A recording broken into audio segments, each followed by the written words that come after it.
사실 요즘 토트넘 축구를 보는 게 그렇게 즐겁지만은 않습니다. 아니, 매우 괴롭습니다. 손흥민이 선발로 나오면 뭐하나요? 우리가 원하는 시원한 돌파, 감탄을 자아내는 미친 원더골, 리그에서 못 본 지가 오래입니다. 물론 손흥민이 안화골절을 당하면서 자신감이 떨어진 부분도 있지만 가장 큰 문제는 페리치를 쓰면서 손흥민의 공간이 아예 없애버린 콘테 감독의 전술입니다. 손흥민, 케인, 클루셉스키 중심으로 화끈한 공격 축구를 했던 게 아직 1년도 지나지 않았습니다. 그때는 콘테 감독과 함께라면 토트넘도 우승하는구나 싶었지만 오히려 콘테에게 충분한 시간과 2천억이 넘는 이적료를 주니 이 모양 이 꼴이 되네요. 그나마 지난주에는 반짝하고 손흥민이 빛날 수 있었는데 그 차이가 무엇이었을까요? 바로 콘테의 유무입니다. 콘테 감독이 전술에 손을 떼니까 자연스럽게 손흥민이 살아난 건데요. 그 상대도 어중이 떠중이가 아닌 리그 최강팀 맨시티였습니다.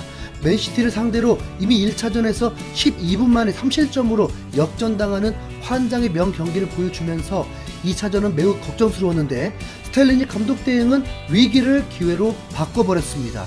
메이슨 코치와 함께 말이죠. 그것도 맨시티의 변칙 전술을 보고 즉석에서 전술을 수정하면서 콘테에게서는 한 번도 볼 수 없었던 유연함까지 돋보였습니다. 와, 정말 명장 느낌이 나는데요. 마치 원균 밑에 있던 이순신이 드디어 날개를 핀 느낌이었습니다. 모든 언론들의 관심이 스텔린 수도 코치에게 쏠렸고 심지어 이런 질문까지 나왔습니다. 복귀한 콘테 감독에게 본인의 감독 승률이 100%라는 사실을 알려줬냐라는 농담 섞인 질문이었습니다. 스텔리니 코치는 웃으며 넘겼지만 어찌 보면 아주 의미심장합니다. 콘테 감독이 없을 때 승률이 있을 때보다 더 높다는 뜻이니까요. 그런데 갑자기 궁금해집니다. 스텔리니 코치는 어떤 사람일까요?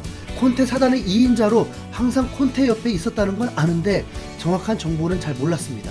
그래서 이번 기회에 한번 스텔리니 코치를 조사해 봤습니다.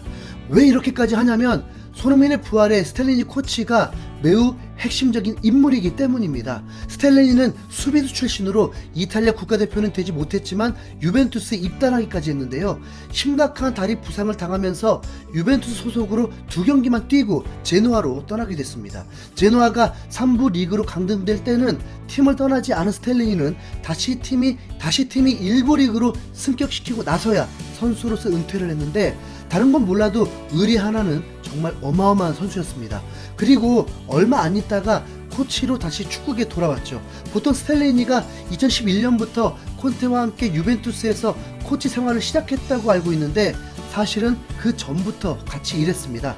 2010년에 AC 시에나라는 팀에서 전술 코치를 담당했던 건데요. 당시 콘테가 감독으로 부임하면서 스텔리니가 선수를 은퇴하자마자 자신의 휘하로 불러들였습니다. 그리고 이 둘이 합작해서 2부 리그였던 AC 시에나를 세리에 A까지 승격시켰죠. 그리고 콘테와 스텔리니는 다음 해에 유벤투스를 리그 우승으로 이끌면서 유벤투스의 장기 집권을 시작했습니다. 그러나 스텔리니 코치는 1년 만에 콘테의 곁을 떠나게 됐습니다. 스텔리니 코치가 시에나 시절에 승부 조작을 했다는 혐의를 받으면서 코치직을 사임했던 겁니다. 정확한 재판 과정은 알 수 없지만 콘테는 3심까지 간 끝에 4개월 동안 직무 정지를 당했고 스텔리니 코치는 2년 반 동안 축구계를 떠나게 됐습니다. 콘테와 스텔리니는 이후 7년간 따로 일을 할 수밖에 없었고요. 어쩌면 콘테와 떨어져 있던 이 7년의 기간 동안 스텔리니의 감독 능력이 많이 발전했을 수도 있습니다.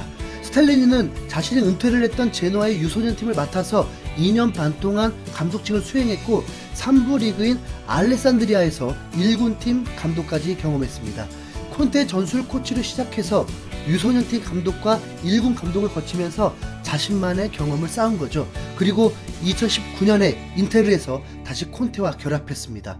이때는 전술 코치가 아니라 수석 코치를 맡으면서 명실상부한 콘테 사단의 2인자로 이름을 알린 스텔리니입니다. 그리고 콘테 사단은 인테르에서 11년 만에 리그 우승을 안겨주며 유벤투스의 독주를 막았고요.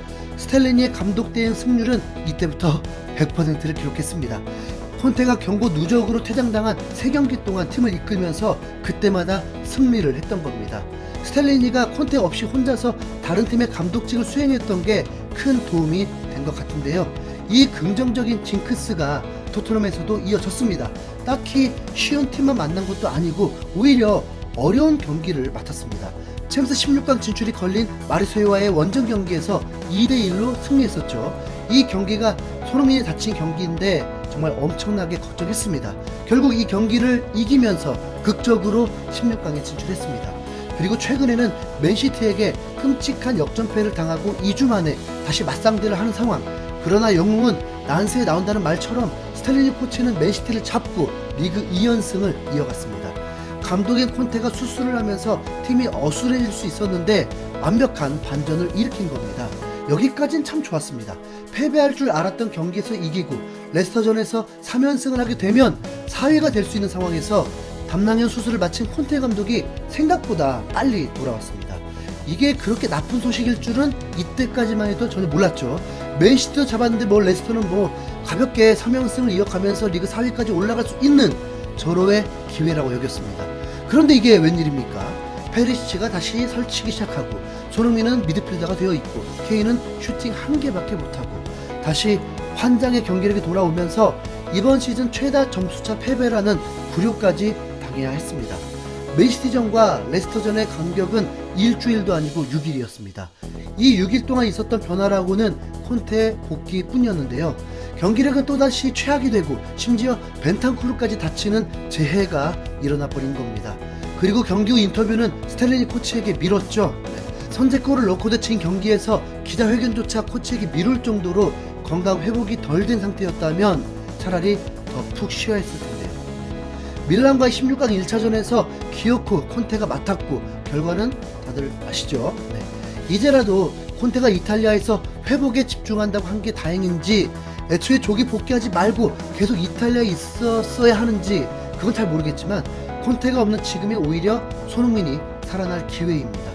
스탈리니 코치는 인터뷰를 통해서 여러 차례 손흥민을 인정했습니다.